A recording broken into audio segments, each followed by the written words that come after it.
wins out of 8. Perfection. Leighton Hrustic, pinpoint precision. Martin Boyle, the breakthrough arrives. Darren Moy, who places it beautifully in the top corner. Harry Sutar, remember the name. The Socceroos go through to the next phase of qualification, knowing that tougher tasks lie ahead. It's a very good afternoon and welcome to another edition of Socceroos Insider. We're about to find out just who will be representing the Socceroos for these two crucial FIFA World Cup qualification games. Hello, I'm Michael Zappone. Welcome to my home. We're all working in lockdown at the moment, so thanks for joining us. And we're going to have a very special chat over the next half an hour or so. Graham Arnold, the Socceroos boss, will be joining us very shortly. We'll be hearing from some members of the squad as well. And we'll be heading all corners of the globe to Doha, to Israel and to Kuwait. And just a reminder of the fixtures coming up. A huge week for the Socceroos as we head into the final stage of qualification. Those games coming up against China and against Vietnam. No games at home at the moment, but more news to come on that, we hope, very soon. So the Khalifa International Stadium in Doha is the home venue for the Socceroos for the first game against China. That's on at 4 a.m. on the 3rd of September. And then it's away to Vietnam on the 7th, 10 o'clock local time, Australian Eastern Standard Time from Hanoi in Vietnam. And you can watch all those games live on Network 10. And welcome to the Socceroos family to Network 10. We look forward to their coverage. Let's head straight to Doha now. And Graham Arnold joins us, the Socceroos boss. Thanks for joining us, Arnie. You've been away from home for quite some time. How's it all going in Qatar? Mate, I'm great, Zappers. How are you, buddy? It's it's great to be here, and we're very appreciative to the Qatari Football Federation and the government for us to be able to host this game here in Qatar. So just looking forward to getting the boys back together and seeing the staff again. Before we get stuck into the details of the squad, Arnie, I just want to touch on the fact that, there has been a lot of conversation about getting the Socceroos, of course, back at home. Tell us a little bit about the work you've done and the team at Football Australia are doing at the moment to try and secure some home games in the next few months. Yeah, look, it's obviously it's a big challenge for everyone in life at the moment, and with what's going on in Australia with the pandemic, and so it's all about the understanding of it. And of course, we would love nothing more than to play at home. And the decision was made 3 weeks ago that we couldn't play at home. So, you've had to go with a different strategy. And fortunately, in a lot of ways, I stayed away from home after the Olympics, looking at how to control that or how to run that strategy with the players, and predominantly them being based overseas. But the history shows, Zappers, that we need to play at home. And, the FA is working hard with the Australian government and New South Wales government to bring those games back at home. I know myself, personally, I miss enormously being not able to play back in Australia, and I know the players do that as well. And overall, it's a decision that needs to be made by the government, of course, but we're looking for help to be able to make that happen. Yeah, let's hope we can do that. I've seen lots of interesting ideas thrown out there, whatever it takes to get the Socceroos back on home. So I know Australian football fans can't wait to see the green and gold back in Australia. Let's get into the squad. Arnie, we'll get some questions to you as well. Don't forget, this is a live broadcast. So for those watching at home, if you've got questions of the Socceroos box and some of our players, feel free to send them through, and we'll throw a few questions at Graham Arnold and some of the players throughout our show this afternoon. So jump online and send your questions through. But Arnie, without any further ado, let's head into the squad, starting with the goalkeepers. And of course, Matt Ryan has been your number one for a long time now. And Paul Izzo named in the squad for the first time, Lawrence Thomas and Danny Vukovic. Let's start the conversation on Matty Ryan. Of course, he's joined Real Sociedad in Spain, returns to Spain for his second stint there. He did suffer a little setback in pre-season with an injury to his knee. He's back in training now. How's he travelling? Spoke to Matty just 2 days ago. He had a small operation on his knee when he first went to Sociedad. He's been back in full training, and you know, Matty's obviously I've had a long relationship with Matty over the years, and Matty, you know, he said to me, but 100%, Arnie, I'm ready to play. I wouldn't be coming if I'm not. We have added the extra goalkeeper of Paul Izzo, and you can note that those four goalkeepers are all overseas-based goalkeepers, and that's what we're talking about with the different strategy that we're having to do to get through this window. Paul Izzo comes in just in case. To 4 goalkeepers with Danny Vukovic and Lawrence Thomas, but you know, we're strong in the goalkeeper department there, and I'm very happy with those 4 keepers. Yeah, there's always been a lot of talk of, you know, how strong we are in the goalkeeping brigade, but a touch on Paul Izzo, if you can, for a moment, to first call up for him. That's always a huge moment and a nice phone call to make, no doubt. Yeah, look, you know, he's doing well at Xanthi. He's playing every week, and as I said, it's the 4 overseas goalkeepers that have come into this camp, and you know, his form when he was at Adelaide United was very good, and he's a very good, consistent keeper. And you know, with some of the goalkeepers like Danny Vukovic and you know, those guys getting older now, it's you know, we have to do what with next also.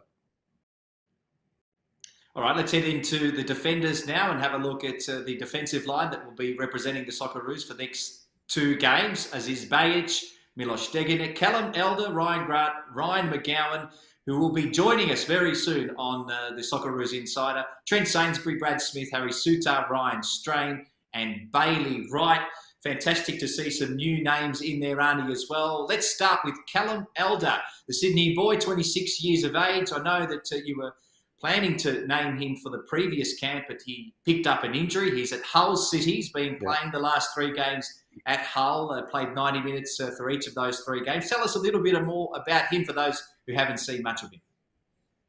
Yeah, look, as you said, Zappers, I've been keeping an eye on him for at least over a year when Jackson Irvine was playing with him in Hull City. He's a very, very good left fullback. He can get up and down the sideline well. He's got a very good long throw as well. And, you know, speaking to the kid, he's a fantastic kid as well. So, you know, in that left back position, you know, we've gone for 3 left backs there, mainly around for the reason of Brad Smith, obviously playing in the US. He won't arrive here till Wednesday. So, you know, the turnaround for him will only be 24, 36 hours before the game.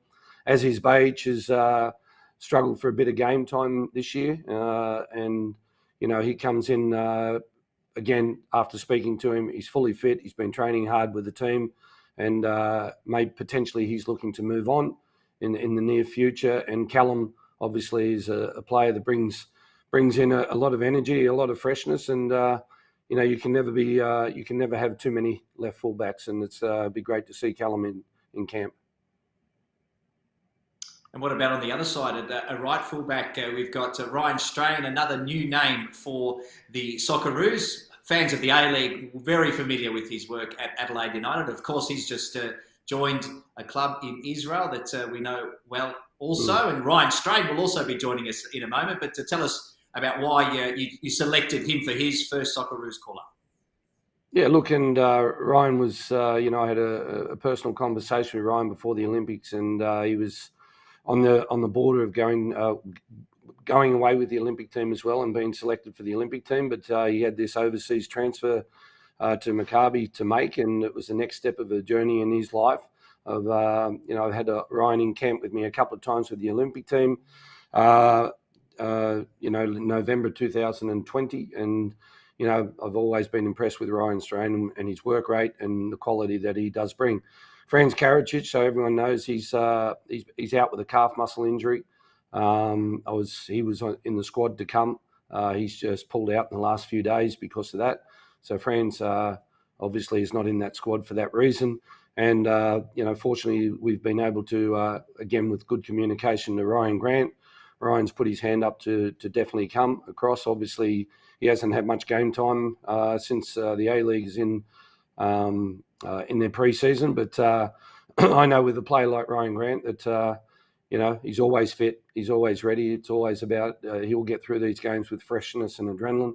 And, you know, again, building the depth. And that's what we've been trying to do and what I've been focusing on for 2 years to be ready for round 3 of these World Cup qualifiers, of having depth in every position and having 2 or 3 players for every position was crucial for me. And, we've got good strength there as well.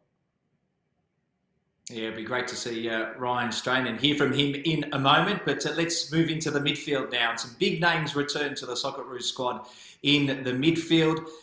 Kenny Dougal, of course, was part of the squad in June. Dennis Jonro. Aiden Hrustic was sensational. We'll touch on him in a moment. Jackson Irvine, who's also had a move in the off-season. James Jego, Riley McGree, and Aaron Moy and Tommy Rogic. A lot of Socceroos fans will be very pleased to see those 2 names at the bottom there returning to the squad. Let's start with Tommy Rogic. He's been in very good form for his club Celtic. He's had a lot of issues, hasn't he, with his body over the last 18 months, Arnie? How's he tracking?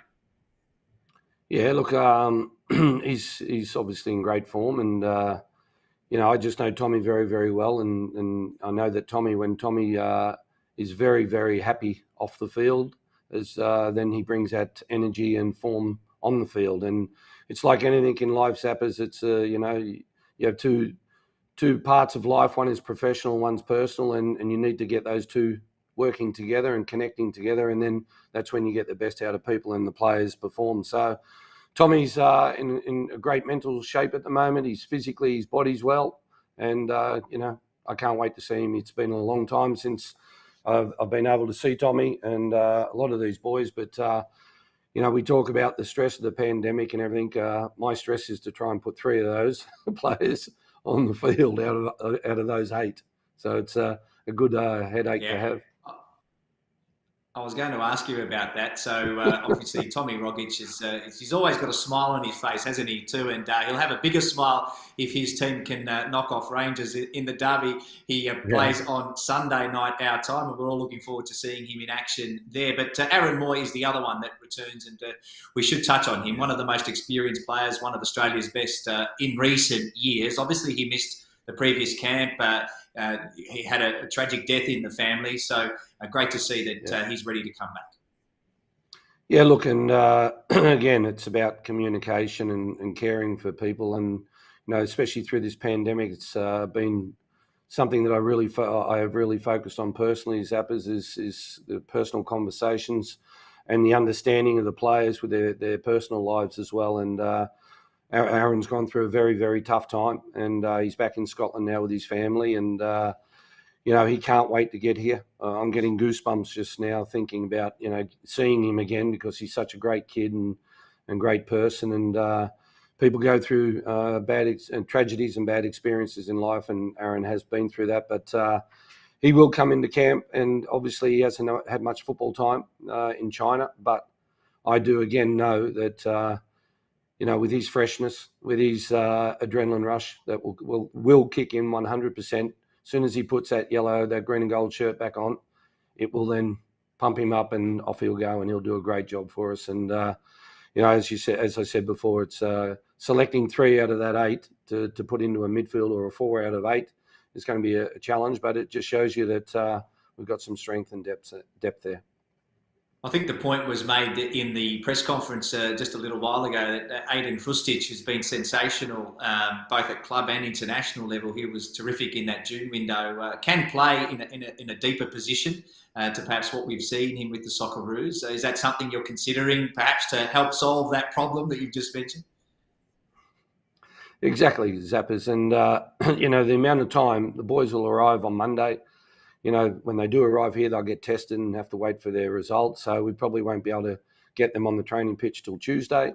And that'll be about, reconnecting and enjoying each other's company again. And we'll have one session on Wednesday and be ready to play Thursday. So the way I look at, again, with a new strategy and a new way, is looking at these players individually, watching them at their club, what they're doing every week, how they're playing, the style of football that they're playing, what's their role in the team that they're playing with. Like, for example, Aiden at Eintracht Frankfurt, is he playing as a right 10, right winger, or where's he playing? Okay, well, he's playing as the left 6 at Eintracht Frankfurt. He's getting coached there to do that every day. He's going on the football pitch and playing in that role every game. So it's something that I will consider strongly to look at and speak to him about, and see if he's comfortable to do that with us. And as I said, communication is the key for that. All right, let's move to the final section of the squad now. It's the forwards. And let's take a look at the players selected for the Socceroos in the forward structure. And Daniel Arzani makes a long-awaited return. Of course, last time I think he was selected was in the 2018 FIFA World Cup. Martin Boyle's been in terrific form at his club in Scotland. Mitch Duke, Awa Mabil and Adam Taggart, another one of the players who's playing in Japan at the moment. Let's start with Boyle, red-hot form, 6 goals in 6 games, 3 in the Scottish Premiership. I saw a comment on social media this week, and he said, how is it that Martin Boyle is playing for the Socceroos? He's doing so well in Scotland. They're all wondering why they didn't have him there. Yeah, well, thank God we stepped in earlier and got him to play for Australia. And his passion to play for Australia is enormous. And he brings not only when you see his energy on the field, that's what he is. That's what he's like in the dinner room and the dressing room. He brings in so much energy to the team. He's such a great character to have in the squad and be around the squad. It's fantastic. But yeah, the front line is. Obviously it's a strong front line. We've got some good players there with good individual actions that can change games. Mitchell Duke and Adam Taggart that are, pretty much out and out number ones at the good finishers and scorers. So it might look that, and we are a little bit light on numbers compared to other areas of the pitch, but I'm happy with those players as well. Obviously, you touched on it when speaking to the media a little bit earlier. Matthew Leckie and Jamie McLaren not in the squad, but you touched on the number 9s that aren't there. But such a difficult decision for players, and Matthew Leckie spoke about it in the media yesterday about how difficult a decision it was. Just take us through the role of the coach today versus what it might have been like 2 years. Very different considering what's happened in the last couple of years. Yeah, look, it's 100% completely different. It's in the olden days. When I say the old days, it's only 4 or 5 years ago. But you didn't even have to talk to a player to select him. You just selected him, and he turned up. If he didn't turn up, you suspended him. You were able to suspend him because of the FIFA rules, or if the club tried to stop him from turning up, you could suspend him. But now these days, Zappers, it's all about communication and the understanding that the player needs to be here or can be here. Again, if, Matthew Leckie, the conversations I had with Matthew, a lot of it was based around his personal situation of just moving back to Melbourne from Germany. And then, still being in an Airbnb. His kids hadn't even got out to go to school because of the lockdowns. And the biggest thing is probably 7 or 8 A-League players that, have not been selected. It's been a mutual agreement with myself. I support their decision 100%. And it's all been based around the 14-day quarantine that they have to do when they get back to Australia. We came up with a different grant because, he doesn't have his personal life is different that he can stay away for instead of going back straight after camp doing the 14 days quarantine, that he can stay away for 2 months and we can train him while he's away because we're away as well, and I'll be there away to look after him, so to work him hard. But it's a completely different kettle of fish these days, and it's about supporting the player because, as I said before, if Matthew Leckie, for example, come away and he didn't have the support of his family to do that, and he won't perform. He won't be able to give his best to the nation and be able to perform at his best because of the guilt that he doesn't have the support of his family. So I understand all that as well. So I'm very supportive of the decisions made by those boys, and we just move forward. We've got a very good squad. I'm very happy with the squad that we've chosen. As I said, we've gone through with the pandemic a different strategy on how to get this squad together, and it's all working out well. And I expect to see a really great performance on Thursday night. One that I will drive to the players about putting a smile on Australian football fans' faces, because a lot of us in Australia, a lot of people are in in tough situations, tough challenges in life that, they're in lockdown, and our plan is to, and my expectations are to, as I said, is to put a smile on their face. Plenty of messages coming through, Arnie. I'll read a couple of them. Good luck, Arnie, with the squad. You're a great Socceroo, and just as great coach of the Socceroos and Olyroos, you offer an exciting style of Australian football. That's from Joel Everett. Thank you for your message, Joel. Just a reminder, Arnie, on what's coming up, of course, for our viewers. Don't forget, of course, the 2 games in a week, a huge week coming up for the Socceroos, and even beyond that, such a really big program coming up over the next 3 months. But coming up on the 3rd of September, 4 a.m. Australian time in Qatar. It's Australia taking on China, and then it's Vietnam a few days after that against Australia in Vietnam. All the games on 10. We look forward to seeing the games on 10, Arnie, and we'll be up nice and early. The alarms are set for 3:30 in the morning already, and all the best for this next phase, the important phase of qualification. Mate, thank you very much, and thanks for the great support back there in Australia. And as I said, it's, we're going to do Australia proud. That's what I believe, and the boys will come into camp, and there'll be a great energy for them to get back together with the Socceroo family. And as I said, it's I'm getting goosebumps. I can't wait. I've been sitting waiting in the UAE for this game to happen, or this camp to happen, and let's bring it on.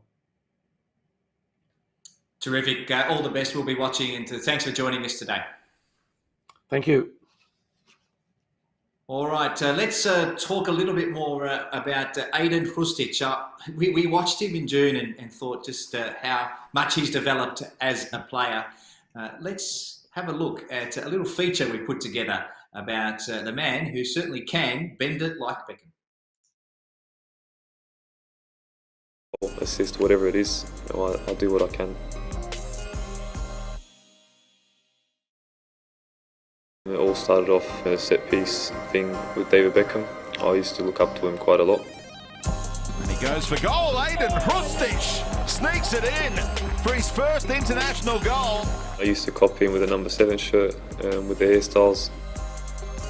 2 ponies, I've had 1 pony, I've had even a headband. I've done a lot, but when he shaved his head bald, I just went, nah, not happening. I can't follow him anymore. I used to try to take set pieces like him. Even the way he runs up to the ball, sets the ball up and all this, but obviously you can't be a one-to-one copy. But I used to practice, and it became a quality of mine. Pinpoint precision from the Eintracht Frankfurt man. When it goes in, then you think at the back of your head, I've worked for this. It takes effort, and it's not something that just comes from out of nowhere. You invest time in it, and it becomes a quality. At the beginning of camp, I went out after sessions with Rene, and I was hitting him quite well. And he goes to me, you know what? If you get one on the first game, you're gonna tuck one in. So I was laughing, and he said, "No, I'm being serious." So I went, "All right, fair enough. We'll see." The energy that Arnie gives me, Rene, and the whole staff, it does add an extra 20%, and I try to pay it back in the best way possible. If it's 3 points, it's 3 points. If it's a goal, assist, whatever it is, I'll do what I can.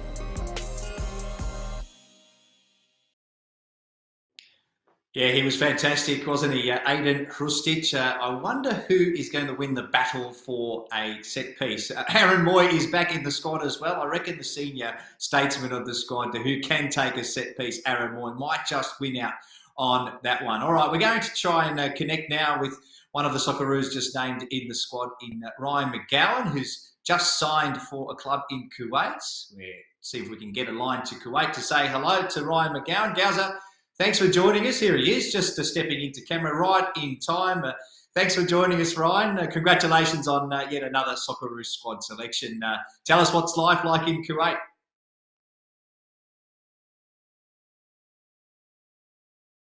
Production, I've currently just arrived back into Kuwait only a couple of days ago. So we had a 4-week camp in Turkey for starting up pre-season, and after this international break, we have a pretty busy schedule with a few of the cups and the AFC semi-final. So it's been a bit of a whirlwind last 5-6 weeks, but one that I'm thoroughly enjoying.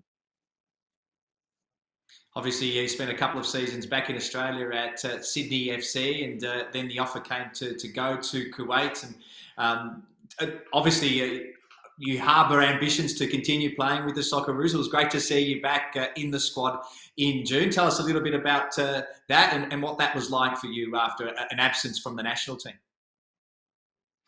Yeah, it was great. And from a personal note, going back to Sydney, one of my aims and goals was to get back into the national team. And then, obviously with the way that the world was going and everything that was happening, I thoroughly enjoyed my time at Sydney. We were very successful, and it was definitely an option of staying there. But looking sort of 12 months, 2 years ahead, I thought it was probably the right time to move on. And while away with the camp in June, the Kuwait option came up, and spoke to a few members of staff there and my family, and obviously made the choice to Kuwait, knowing that your games would probably be in this part of the world. And like you see with the squad, the availability of being selected, it was a massive point of that, and one that I'm just looking forward to seeing all the boys again after a sort of a long absence for a couple of years. And it was only last week that I was talking to a couple of the boys. I made my debut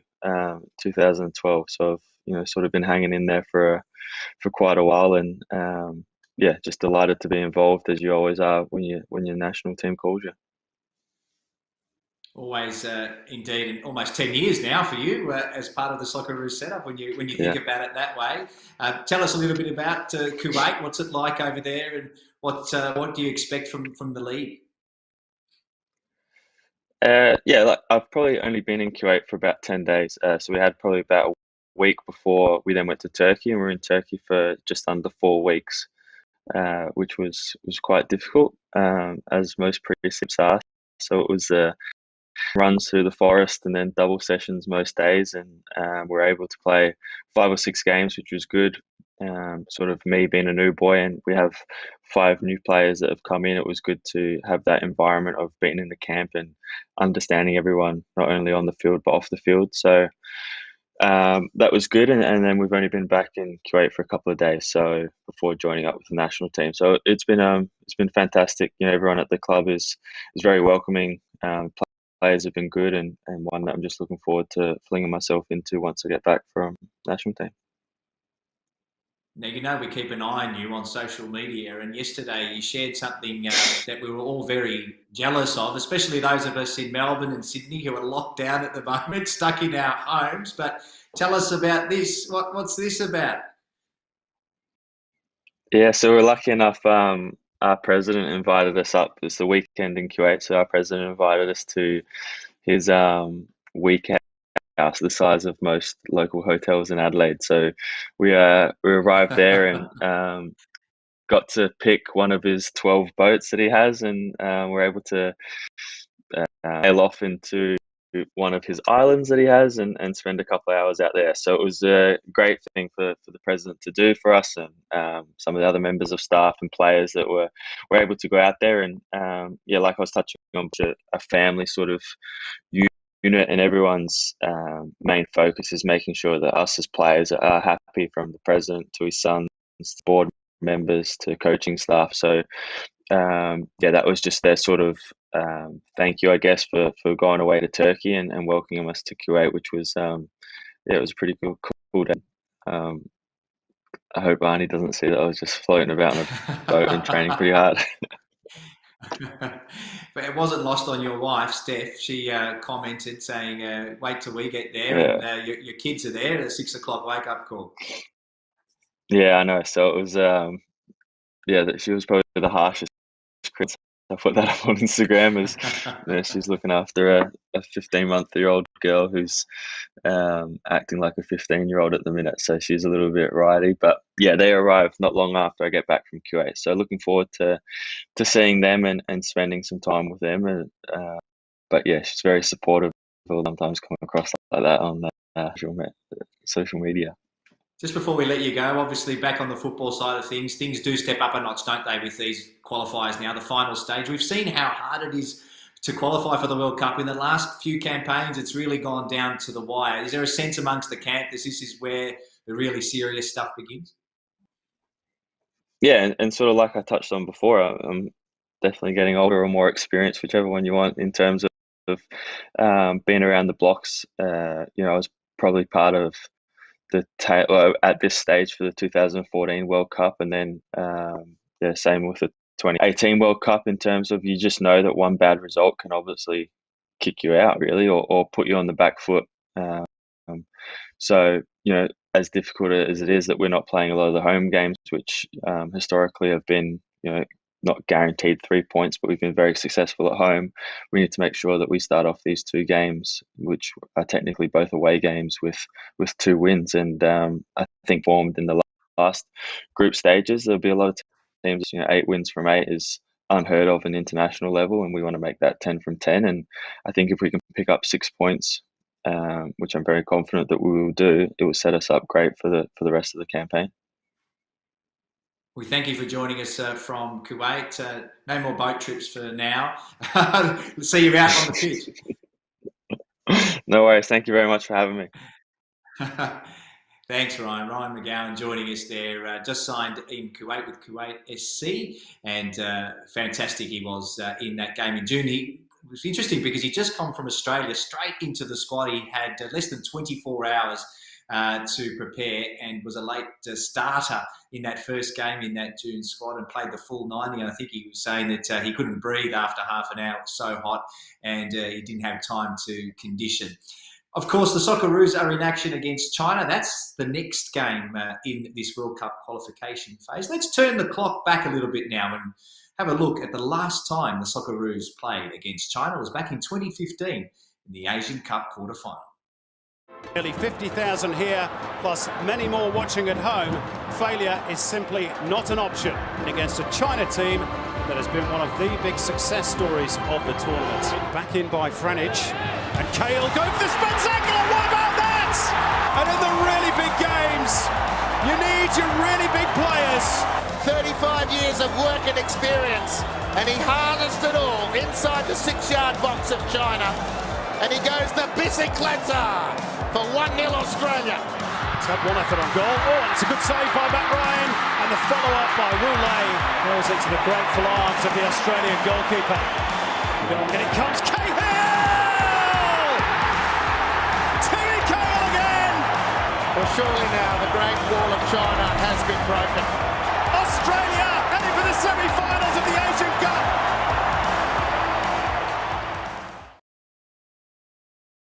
Yeah, terrific memories from the Asian Cup. Ryan Strain is another new player named in the squad. Thanks for joining us, Ryan. We head to Israel. We've covered plenty parts of the world in our show. I know you've had some technical difficulties there, but looks like we've got you now, Ryan. Congratulations on your selection to the Socceroos squad.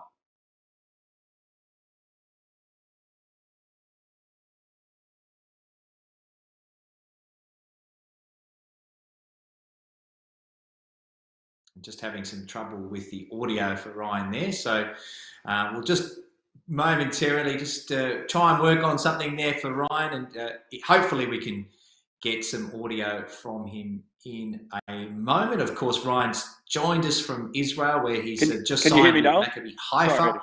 We can hear you now, mate. Well done. Congratulations on that. We just heard from Graham Arnold saying that he's been in constant contact with you, and you spent some time with Graham Arnold with the Olyroos in the past, but perhaps a story that wasn't told before today was the fact that you were set to go to the Olympic Games as well. Yeah, I was. Me and Arnold spoke before the Olympic Games, and it was a good chat. And he just told me how this was a great opportunity for me going to Maccabi Haifa, and one that really I couldn't turn down for my next step of my career. And obviously, thinking forward about obviously the national team, I thought this was the best thing for me to do. So yeah, it's all worked out well, and can't wait to get over to Doha and meet all the lads. You've been there for a couple of months now. Give us an insight into what life is like in Israel and in Haifa, where you're situated. Yeah, it's really nice here. It's very warm, which is good because I've heard Qatar's very warm as well, so it's going to be good. It's good to train every day in the heat and get ready for that. But living wise, it's very nice here, and yeah, just really enjoying it. It's been a successful start too for you in Israel with the club qualifying for Europe. Yeah, that was obviously one of the reasons I first wanted to move here, because I want to play in Europe, and you know, everything has worked out very well for me, and it was great to play the other night in front of a packed out stadium, something I haven't done before. So that was a very good experience, and yeah, it's great to qualify for the Conference League, and I just can't, I just can't put into words how good this week's been for me personally, getting called up to the national team and making, like I said, the Conference League. That's not you on top of the table there, is it? No, that's not me.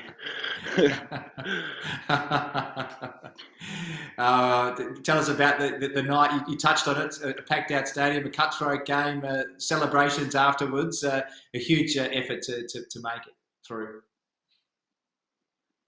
Yeah, massive effort. That was my first home game as well, playing in front of the crowd. So, you know, I think it was one of the, well, I've heard one of their biggest games in 10 years, because they haven't played in Europe in 10 years. So, you know, it's a great, it was a great honour to be able to play that game and play a big part in making it into Europe with Maccabi Haifa. Obviously, there's been a few Aussies that have been at the club as well. Does that make things a little bit easier for you to settle in? Yeah, like you said, Trent Cesary and Nikita have both been here.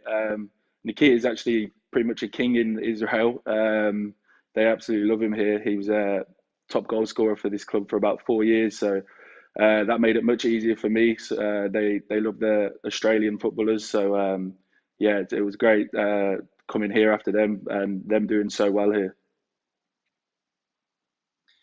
Well, Ryan, what are you expecting from camp? I'm sure you've spoken to Arnie a couple of times, and obviously a step up when you go to international football.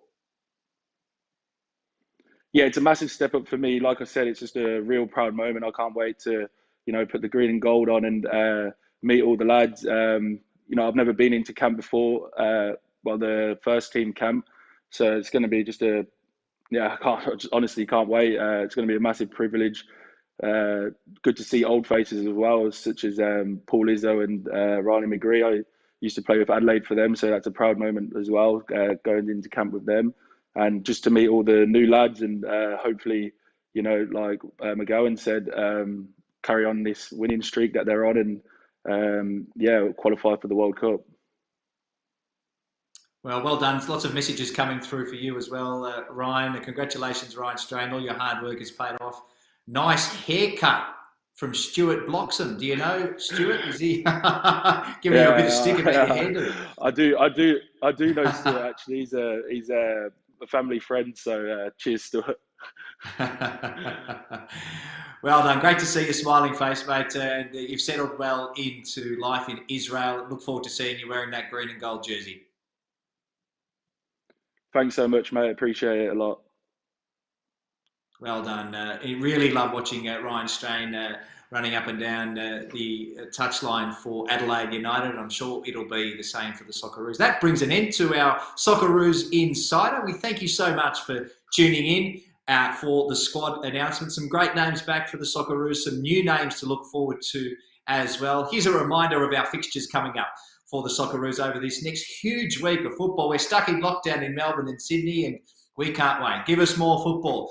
Australia in action on September the 3rd, 4 a.m. My alarm is set. That's Friday morning for those wanting to know. 4 a.m. on Friday morning, Australia v China, and then it's over to Vietnam for the 7th of September, and that game on at 10 p.m. That's on Tuesday at 10 p.m. In Australia Eastern Time.